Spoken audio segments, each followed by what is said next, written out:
Hi, everyone. My name is Grady Diaz, and welcome to FIBA's Monday special webinar, which is open for all who would like to take a deeper dive into the world of basketball officiating. Our goal is to bring interesting individuals from different organizations and from all areas of the game, such as players, coaches, and officials who can share their insight with all of you. Today's webinar focus will be Basic Protocols Part 1 by FIBA referee, instructor Roberto Chiari. He will be explaining the basic protocols for making the calls, play coverage for transition, out-of-bounds situations, and time control. The second edition of Basic Protocols will be presented in the spring of 2024. Our guidelines are, we ask that you write and submit via Q&A box any question that you might have throughout the webinar. Today, we will be joined by Roberto Chiari, who was a retired FIBA referee and currently a level 2 referee instructor. He is one of the most experienced referee instructors. He has multiple high-level tournaments under his belt, his latest being the FIBA World Cup 2023. Roberto is also the coordinator for FIBA Referee Operations Reporting Platform. Roberto, we are so excited to have you here today. The floor is yours. Thank you for the presentation. And again, welcome wherever you are. Good morning, good evening, good afternoon, wherever you are in the world. As you know, this Monday special webinar is something which is open to all the stakeholders regarding basketball. That's why we were starting with the first chapter of these basic protocols. So today we will go and touch what we are calling the basic protocols regarding basketball officiating. We will go immediately with a small presentation. We will have a couple of videos. This is the today agenda. So we will try to explain why we are talking about protocols, what means a protocol in a basketball officiating, and then we will have 4 different packages which are regarding really the basic protocol when we are talking about basic referee for any kind of level. So we start with the basic of the basic, which is making a call, and then we will talk about the transition from trail to lead. Then the third package will be regarding the out-of-bounds procedure, and then we will talk about the time control. After this, we will have the floor will be yours, and I hope I will be ready to answer any question that you want to have regarding these basic protocols again. So when we talk about protocol, what is a protocol? In the definition of the protocol, is a guideline, or better, is a procedure to follow.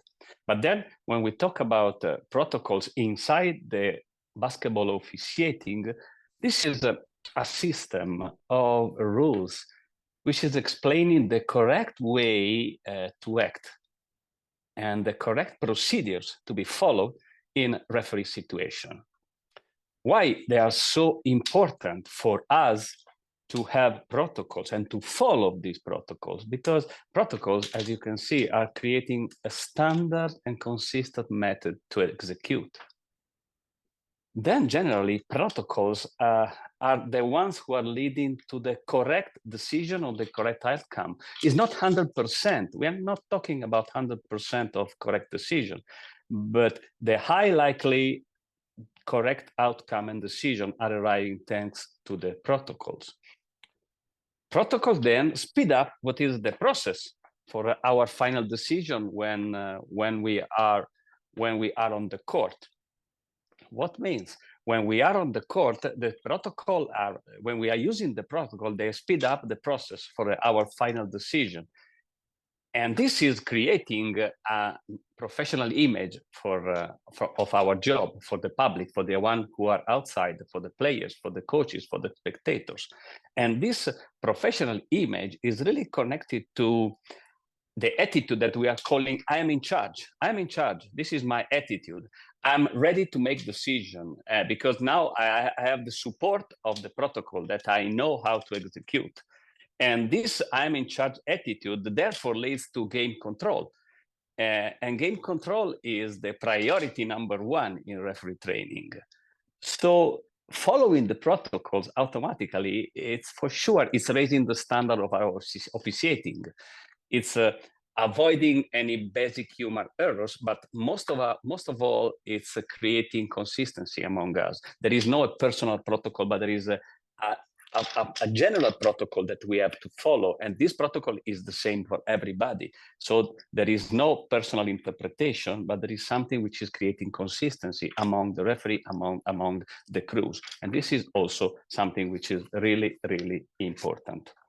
So now we will start with the part one, and we will play now two video. We'll start really with the basic of the basic, like we were mentioning. This is something that we were working this summer during the World Cup under 19 in Madrid. We were creating this special material.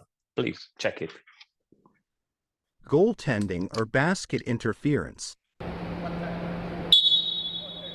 Goaltending, basket counts, blue ball. And now we have a second video. Blocking, illegal screen. White 5, blocking. White 5, blocking foul, 2 shots. So these are two examples of reporting, of blowing the whistle and reporting. Now, I want to know your opinion. Just three of you, if it's possible, raise the hand and we will open your mic. So what was important? What was good in your opinion in both calls that we just watched in the video, in these two videos? What was important? What was good? What was done correct and good by the referees? Anybody who want to say something is really, really welcome. Welcome, Hey, Baba. how are you? How are you all? Excellent. Go. What was good in your opinion? What was important? The verbal support, most. Verbal support. Thank you. Somebody else? Yes, hello, how are you?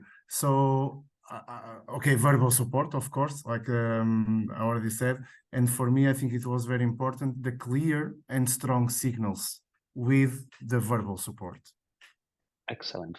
What you saw now in these two videos, you can find in our IoT manual, exactly the page 15.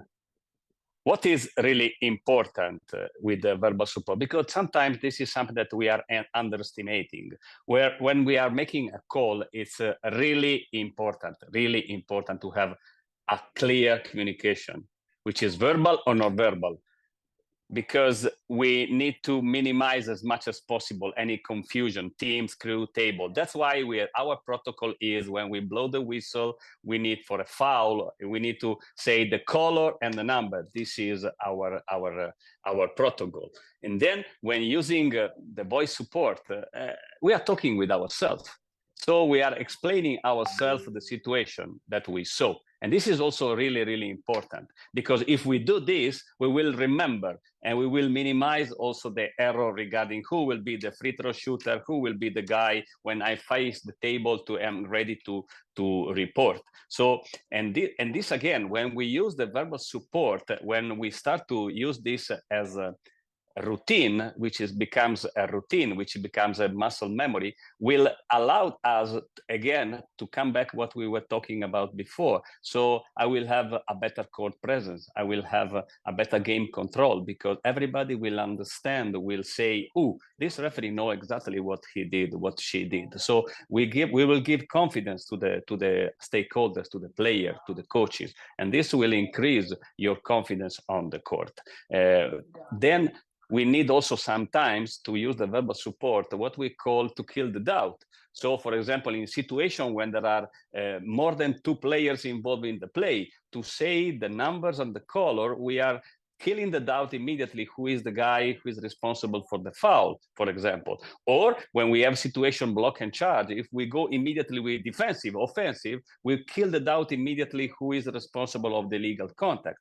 Or we can also kill the doubt when we are talking about if there is a doubt of violation of foul, so travel and foul. So we kill the doubt immediately, travel, and then we will cool down the people and we will avoid also emotional reaction. Let's see now other two videos regarding this first topic, which means making a call.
as you could see in this play, usually nothing happened. But when it happened, now we create confusion, we create misunderstanding, we create, how to say, panic among the colleagues. So if now the lead here once was making the call, was using the voice in the first spot, 2 free throws. So probably, or she was using the verbal support when was reporting, 2 free throws. So probably the partners were not confused. We were not wondering to understand what was called and what was how we were going to restart the game.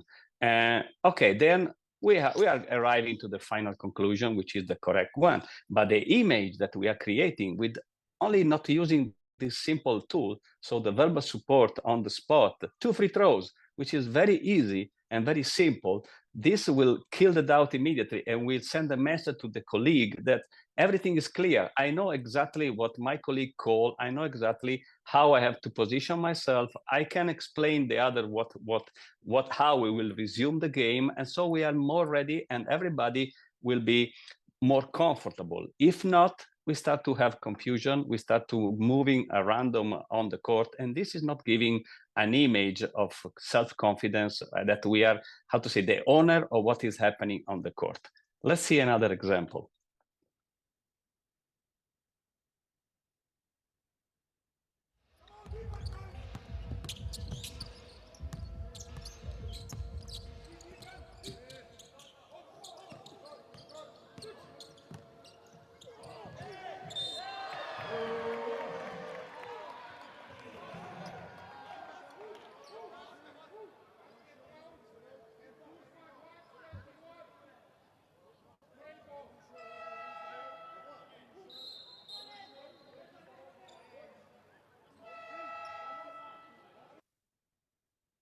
In this play, as you can see, the using of the verbal support, how we are using the voice, how we are using clear signal, allow the referee and the partners to clearly understand, and everybody understand, because the referee, the calling referee, the lead, explained the decision. Foul on offensive player on the rebound. He's showing the direction. He's very clear, and everybody understand. And in 5 seconds, we are ready to restart the game. So this is a basic of the basic. But if we start to use this every time, will allow us to have a better image and not create confusion.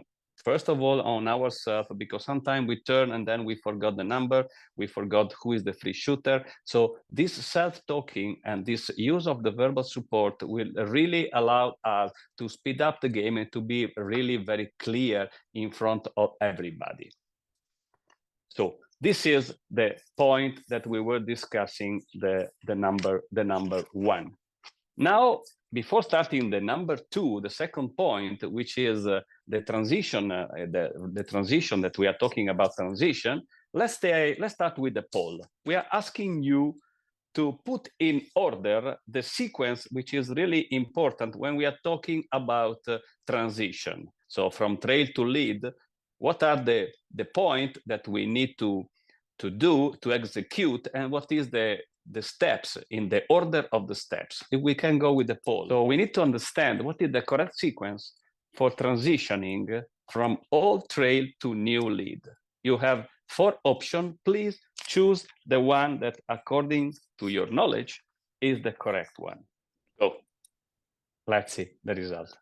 So 51% is saying power step, pick up the game clock, facing the court, run straight to the baseline, stop on the baseline with 2 count choices, 1, 2.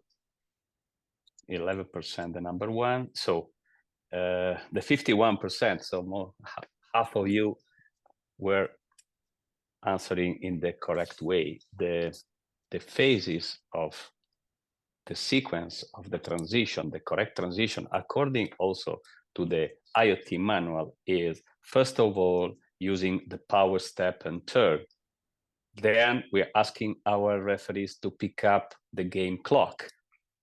Then the golden rule, which is the base, so facing the court, so to have all the time the eye and the head inside the court, watching the play, the active officiating, what we call. Then we need to run straight to the baseline and to be arrived straight on the baseline to arrive as soon as possible, and then stop on the baseline with our what we call 1-2, so ready to officiate. So when we talk about transition, trail to lead, there is the golden rule, which is the minimum, which is facing the play. So this is the minimum. When we are having the transition from trail to lead, our protocol say you need to continue to referee, and to do this, you need to have the face and the head and the eye into the court, because this is, you need to have your eyes on the play all the time. Then we need to move straight to lead all the time. Our eyes must be on the court all the time. So in the moment that you turn with the power step and you go to the baseline, we don't need to check the baseline because we already know where the baseline is, but we need to stay with the head into the court. And this protocol, as is written here in the slide, it's a part of physical training. And in our app, you can find the manual of physical training. So this is something, again, where nothing happens sometimes, but when it happened, then we start to have a problem. For example, in the last World Cup, we were missing an unsportsmanlike foul because during the transition, the referee was missing to face the court for 1 second. And when he turned to face the court, it was too late. And we were missing an obvious unsportsmanlike foul. That's why nothing happened, but when it happened, we need to be there, because we cannot have 1 second, 2 seconds without facing the court, without having active officiating facing the court. This is also very important. Now we will see 2 videos. One, when we are not doing this, and then we are having a problem because we are having incorrect decision. So a transition, very simple. And the second one is the correct example, 21 and 22. Thank you very much.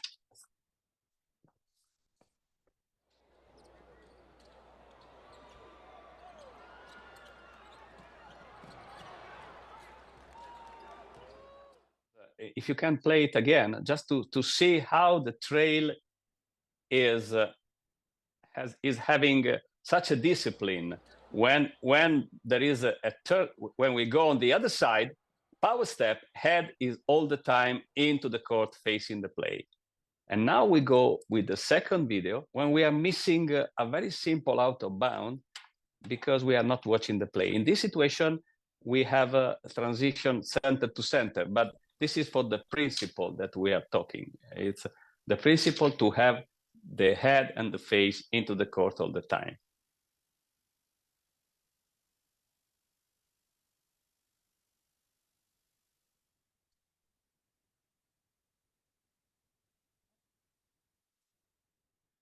I will ask you, Petri, to play it again and stop when there is the player who is bouncing the ball on the floor and ball is going back with the replay.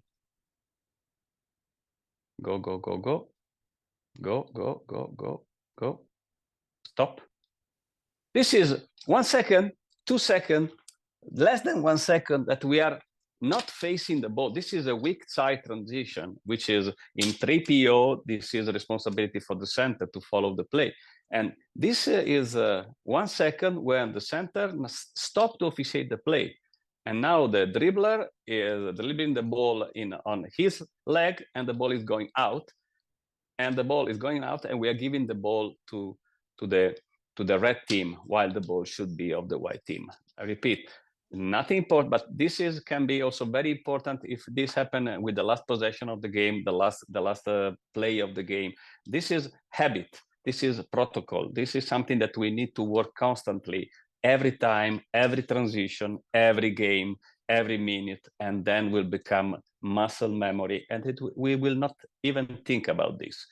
But again, protocol can really allow us to arrive to the correct decision.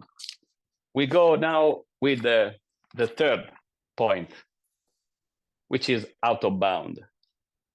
just to know that we were implementing this protocol regarding out of bound during the World Cup, and it was working fantastic. Because we were able on the court to arrive to the correct decision in 5-10 seconds, even without using the IRS, because you know that for out of bound, we can use the IRS only in the last 2 minutes, but in the majority of the game, we don't have IRS. So that's why it's really important to know this protocol. And this protocol, we can split the protocol in 2 parts. First of all, the basic, again, verbal support. Every time that we are calling an out of bound, we need to say exactly, use the verbal support to say the color of the shirt, who will have the throw in. And again, this will help us because it's human, maybe to indicate or to show the wrong direction, but if we are talking and saying the correct color, it will be very easy to say, sorry, this is this direction because it's a blue ball. But if we are not using the voice and then we show the opposite direction, it will be a problem. We can create confusion. We can have protest. And then we have to deal with something different that we don't want to deal with. So first of all, when making a call in out of bound play, please always call the color of the shirt who has to make the throw in. And then regarding the protocol, we have 2 different situations. The first situation is when we are asking help, or the other situation is where there is an intervention by a colleague who sees something different regarding our final decision. So I'm not asking a help, I'm showing blue ball, but the partner see clearly that there was the blue was the last one who touched the ball. So he's coming, he's not the calling referees, is coming to give me the information because this referee has the information to allow me to change the direction. How is working this protocol? It's very easy.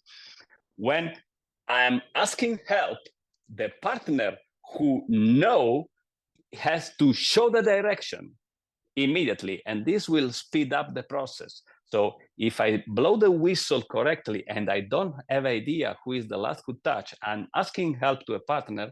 The partner who has the information will immediately show the direction, blowing the whistle also, and show the direction. And again, using the voice, will say blue ball, and everything will be clean. There is also a situation when I'm asking help and I have no response, because it can happen that my partner doesn't have the solution. So in this situation, once I check there is no answer, we will go immediately with a jump ball. And this again will speed up the process very, very fast. Different is the second protocol regarding the intervention. So I'm giving the blue ball. In this situation, my colleague knows perfectly that the blue player was the last touching. In this situation, he will not show anything. He will only comes to me, will give me his or her additional information, and I will change my own decision, my initial decision. So the calling referee will change the direction. And for this now, we have 4 video examples.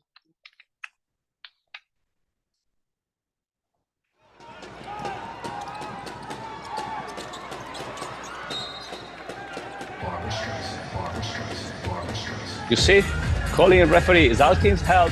The center immediately is showing the direction, and we restart the game very easy, very soon. Another example of asking help.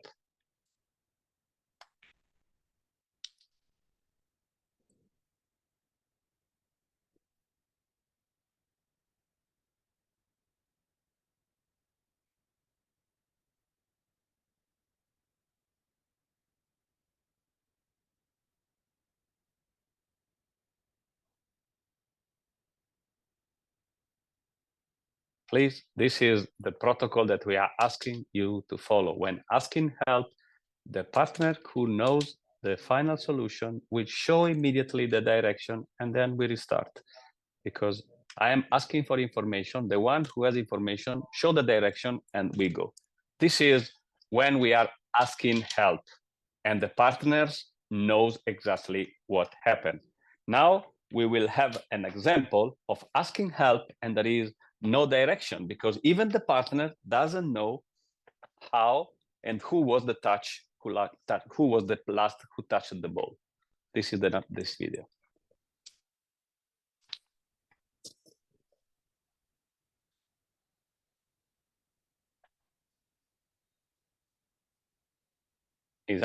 No help by the lead. This is the ball is going outside from the side. Responsibility for this call is from the center, who is blowing the whistle, stopping the game, and then is asking for help. There is no help by the partner because nobody has the information or additional information to provide him. And then automatically we go with a jumbo situation and we will go with the arrow. This is the protocol that we are asking you to follow when we are asking for the help, and this help is not coming because nobody has additional information to give us. And for the final, we have an example of intervention. So, I mean, I'm calling in one direction and I'm not asking any kind of help. The partner has additional information that are going to allow me to change my initial decision. So the partner will come to me and I will change my initial decision and I will change direction.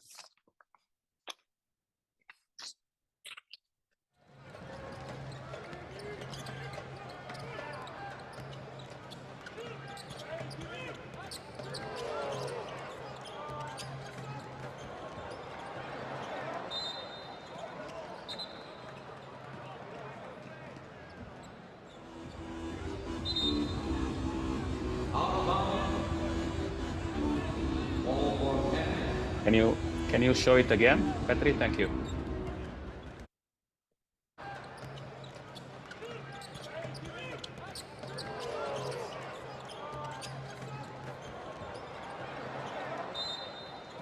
Please stop. Stop. Thank you. Lead is showing this direction. Center has additional information, is not overruling that, is coming to the lead, is giving this additional information, and we do this when we are 100% sure. And in this moment, there is no doubt. So now the lead will change the decision. There is no, oh no, I think no, because if a partner is coming, this is the protocol, is coming to give me additional information, it means that he is 100% sure about what he's going to tell me. So the last touch is white or red. So please change the decision, and I will have no doubt as a lead to change immediately my decision and go to the opposite direction. So if a partner is coming, you change your decision immediately, because if the partner is coming, means that the partner is 100% sure about his additional information. This is everything is belonging to the protocol again. And if we follow the protocol, we will not have any problem, because everybody will do this during the games. Not only this game, but the next game, the next game again, in the tournament, in the championship, wherever.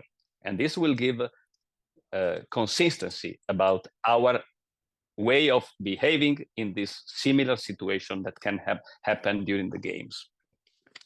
Now we will go with the last topic that we were discussing today regarding the basic protocol, which is the time control. First of all, again, we need to know how we need to work with the game clock. So we should start the game clock to know exactly when game clock should be started. And we have 3 points, so A, B, C, and everything, all of this material you can easily find in IoT manual. So A, B, C are the 3 moments when the game clock, the 3 possibilities, sorry, when the game clock should start. And during the jumble and the ball is legally tapped by one of the 2 jumpers. Or it is the B is after an unsuccessful or only free throws, and the ball continue to be live, the ball touch or is touched by a player on the playing court. The third possibility is during a throw-in, and the ball touched or is touched legally by a player on the playing court. These are the 3 moments when we need to know, and we need to check immediately, just a small check. Okay, these are the moment where the clock must start. On the other side, we have to know when the clock must stop. And here we have more option because we have 5 situations when the game clock must stop. And the game clock must stop when time expires at the end of the quarter, at the end of the game. This is something that must stop. Then when a referee blow the whistle, which is the most simple, every time that myself or a partner is blowing the whistle, we need to check if the game stop, the game clock stop. This is important. Then there is a field goal and there is a timeout requested by the team who received the basket. So again, I requested the timeout. So I need to understand there is a timeout. I need to check after a basket on the play court. I need to know exactly that this moment is the time where the game clock must be stopped. Then, when we are in the last 2 minutes of the fourth quarter or in the last 2 minutes of the overtime, we have to know that after a basket, the game clock must stop. Again, just a small check. And then we need to know that the game clock must stop when the shot clock signal sound and there is still the ball in the hand of the team who is in control of the ball. So this is a clear violation with the ball in the hand. So these are the 5 situations when I need to know exactly that the game must be stopped. Those are the most important. Then, what we are teaching, what is the protocol? Again, control of the shot clock, and control of the game clock. Every time that we say to the referee, please check the last 2 digits.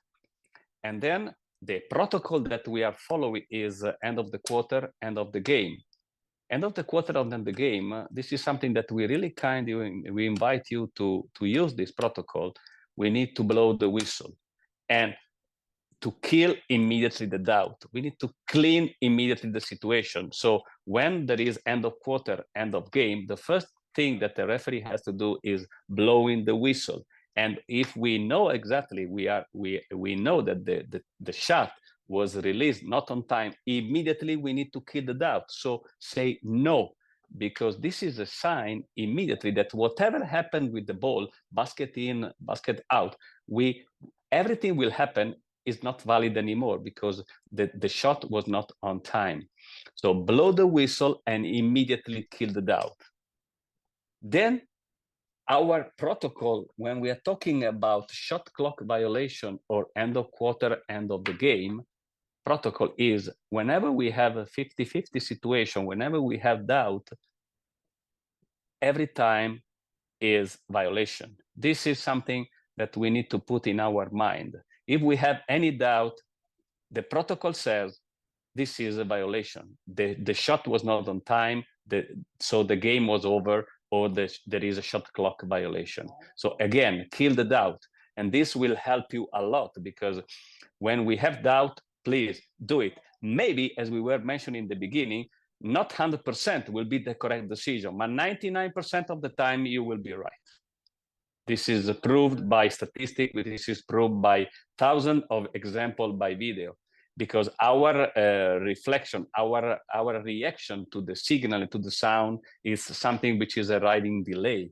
So we are not as faster as the signal as the sound. So our reaction is always late. That's why if we have any doubt, 99% of the time it's a violation. So now we will go with some example. We will go with some example, 2 examples, with the video 401 and with the last video.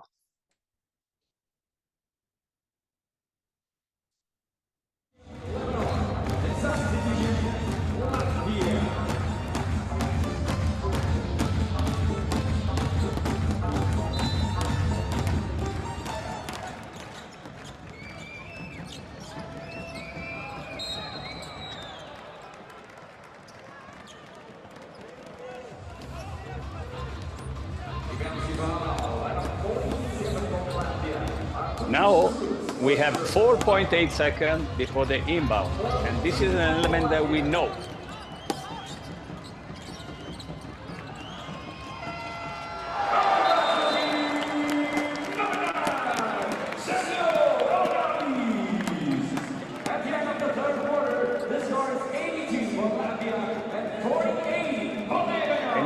a little bit back, Patrick. This is the protocol. Whenever the red light, the time expires, the referee is blowing the whistle. And it's clear here that in his opinion, the shot is on time. Actually, he's on time. But again, he killed the doubt immediately. He blowing the whistle. So now red light, blow the whistle. And now I award the 3 points. If, in the opinion of the referee, this shot was out of time, blow the whistle, kill the doubt, and even now the ball is going in, for everybody will be clear that the basket was not on time. This is a clear example of good protocol, how we have to do every time at the end of quarter and the end of the game. So blow the whistle and then decide, because you already know if the basket, in your opinion, was on time or not. Knowing that the other protocol, if you have any doubt, is always violation and is always, the basket is never good. Last video, which is regarding the shot clock violation when we have a ball control. And we need to reset the game, the shot clock and the game clock.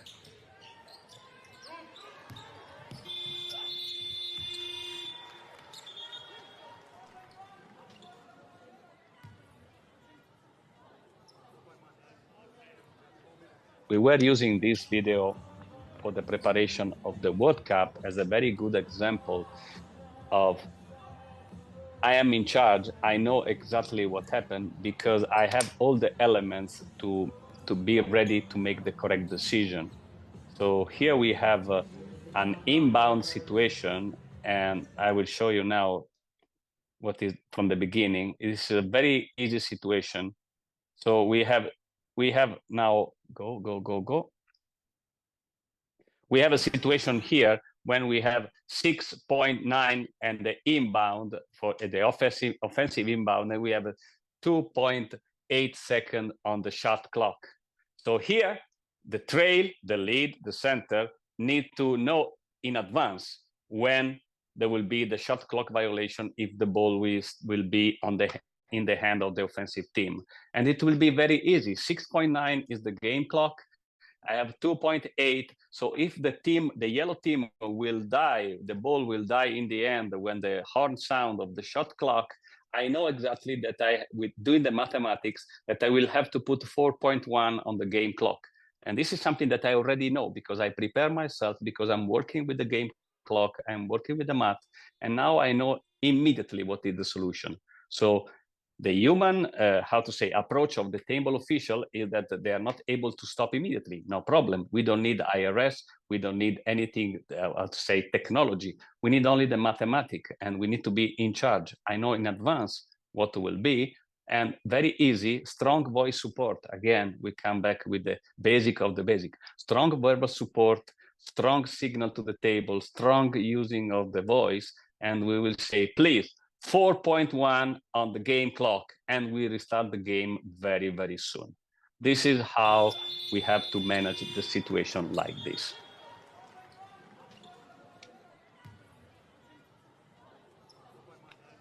We need to be prepared before the ball, before the throw-in, and then we know exactly how to resume the game.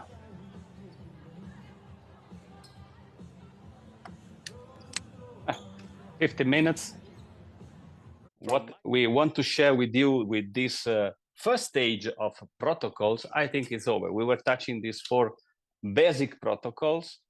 Sometimes we underestimating the importance of this basic of the basic, but we are kind of invite you to resume and to restart watching at them as a really important tools for our basketball officiating at any level, So this is really something which must belongs to your muscle memory and to your fundamentals to create them, because we have a lot of other protocols which are more complicated, more difficult. But if we don't have this basis, you see the importance of the verbal support is coming back in any of them. So from my side, I'm okay. If you have any question, I will be very happy to answer the question. Grady, is to you. Thank you, Roberto. Yes. All right. So if anybody has any questions, please make sure you write in the Q&A box right now. We have Roberto here to answer any questions. I see a question here from Babacar that says, if my colleague made a mistake on out of bounds and did not ask for help, if I am 100% sure it's the wrong way, may I have the right to go towards him to have communication? Absolutely. This is what we were discussing. This is what we call intervention.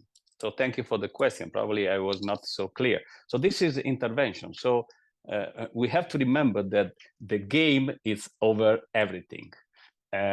So if we have the right solution, if we have the elements, we have only to go to the partner and say, listen, I saw clearly the last touch was blue.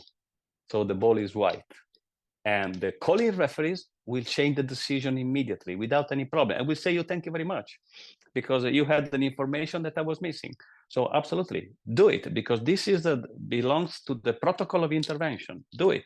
Go. We are not asking you to change, you to show the direction and to blow the whistle, but you go, you explain what you have, what you saw, and then the calling referee will change his or her decision without any problem, because the game is over everything. Another question says, just to be sure, asking for help means verbal or establish eye contact with partner. Is that enough? This is something that you need to agree in the pre-game. For sure, blowing the whistle, stopping the clock, looking at the partner can be a sign, but also asking help can be also something which is absolutely correct. So I need help, please. But this is also something that is clear, that in the moment that I'm only stopping the clock and I'm looking to my partner, I don't have idea in which direction we will go through. So, but if something, my partner are not looking at me, if there is a problem with to look each other, even using the verbal support can help. Because what we want is to arrive to have the right decision. Next question is there any situation where we should overrule our colleague, although he or she is in primary and very sure that he or she is absolutely wrong? Right. This is not overruled. This is why we have the protocol.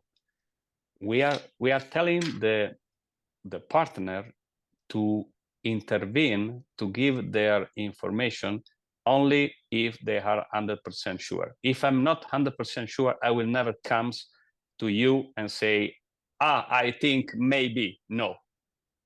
If I come to you, I say, last touch was red.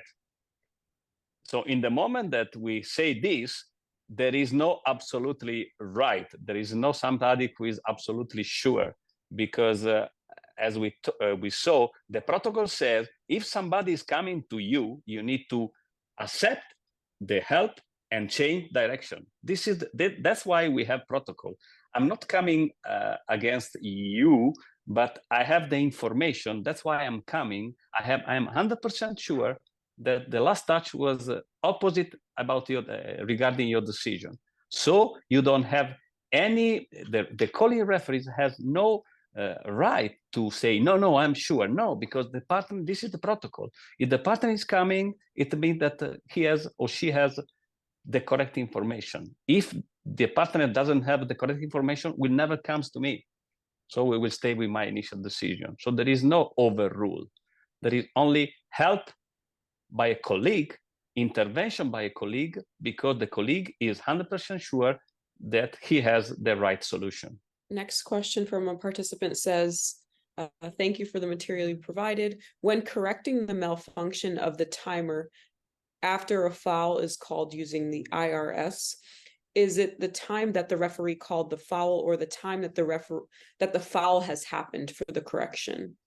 when we are using the IRS, but here we are not talking about the IRS. Sorry, we are talking about the protocol without using the IRS, because this will be the topic of the next protocol. This is not regarding our protocol. So we will touch this topic when we will talk about the use of IRS, if you don't mind, which is also a very important topic. Next question is, how is protocol for intervention means with whistle, or just to walk to the partner and inform him how was the real situation? Okay, thank you. The best way for sure is going to the partner, but can happen that the partner is not looking at us.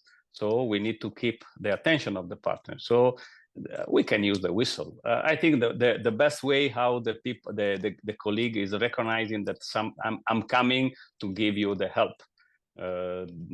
Here there is no protocol about using or not using the whistle. I think what is the best way to make it easier and to make it faster, because for sure for the intervention we need to meet each other, we need to talk. And that's why if I can be visible going to my partner, I don't need to blow the whistle. But if there is confusion, there is a lot of traffic in the paint, or there is a lot of traffic on the court, we can also blow the whistle and keep the attention of the partner. And then we met each other and we start to talk. Next question is from Omar. I'm trying to stop the clock by fist up when I call an offensive foul, but I have a tendency to show the offensive foul directly. Is it a problem? If yes, what's the solution? This belongs to another protocol regarding IoT. What means? This means that we are asking the referee to stop the clock, raising the hand and showing the foul signal. Why? Because we need all the time to expect another call in the play. So we need to understand that on the court we are not alone. And in any play, even if it's our primary, we need to expect another call in the play. That's why we are, first of all, every time that we blow the whistle, we need to stop the clock. This is our duty. Then we go with the signal of offensive foul or defensive foul. It's a problem. Why? Because the problem starts when there is the two whistle in the play and the colleague is having opposite decision. And now we cannot change it. And now we need to discuss, and now we start to have a discussion, and now we need to pop up and to go out with a final decision, which must be trustable. And it's difficult then to have this trustable decision when the two referees are calling on the same play two different things. So that's why it's really important. The basic of the basic is when I blow the whistle, I need to stop the clock. That's all. And then I need to understand that every time that I blow the whistle to stop the clock can be another whistle in the play. So first of all, I need to check if there is this whistle in the play. If I'm alone, I will go with the signal.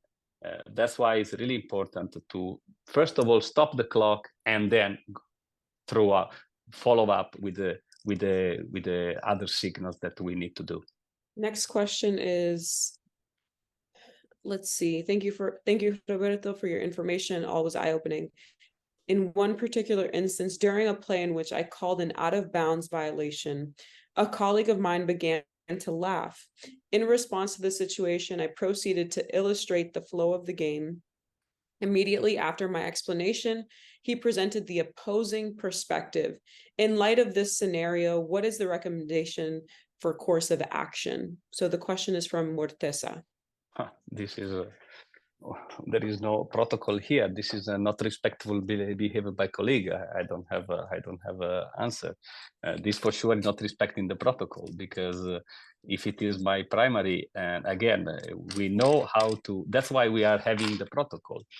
This is the classic situation when a colleague is sure about the opposite that I call. So instead of doing this, we are asking, come to me, and I will change my my direction without any problem. So this is how we want to do it. We don't want to put anybody in a bad image, or we don't want to laugh about anybody. This is only what we need to do. Okay. Next question is from Diego. In the case of a shot at the end of the game clock, the protocol suggests to blow the whistle during the game clock sound. What about signal? Before making signals, the first thing to do could be to try to catch more information from other refs and then show the decision. In this question, there is also the answer. I mean, in case of the shot at the end of the game clock, the protocol says, referee, blow the whistle. But this is a situation because it's written that the referee need to catch more information. So it means that I am not sure. So if I'm not sure, the protocol says basket is not valid. So that the shot is not on time. So I blow the whistle and I kill the doubt. No. Then what happened? That if somebody has other information, okay, we can start to discuss, but after. But in this moment, because if I'm the responsible of the game clocking or the shot in this moment, I know that I have a doubt. And if I follow the protocol, doubt means no basket. Doubt means shot not on time. So that's all. Then we can discuss later if somebody has 100% information that the shot was on time. But if not, I will go with the protocol, and this protocol will save me. Then maybe the clip will show opposite. But this is something which is giving us consistency, because every time that this will happen, we will do this every time. So I blow the whistle in the moment that I think that I need to catch more information. It means that I'm not sure. So if I'm not sure, the protocol says this is a 50-50 situation. And in 50-50 situation, no basket. All right. Our last question is from Atakan. If the player says the last touch was from myself, how can we change the decision within protocols? What is the official signals? Oh, this is a fantastic intervention by the player. So if the player says, no, it's my last touch, the calling official, if for sure the player who is telling this is very close to the calling official because the situation just happened in front of him, I would like to say, oh, thank you very much. And then the calling official will change the direction. And it is very easy. And I will say, thank you very much, player, that you provide me the good information. This is an excellent intervention but not by the colleague, but by a player. So no, I have no problem to change my decision if the player says, I'm the last one who touch. Okay, thank you. Let's go and change. Very easy. Excellent. All right. Well, thank you, Roberto, for all of your insights today. And thank you to our participants for being a part of this Monday special webinar. The next Monday special webinar will be on December 4th. The next Women in Officiating webinar will be on December 14th. You will have to register for each session separately, so there is no collective registration. Once again, thank you. Stay healthy and stay safe. See you next time.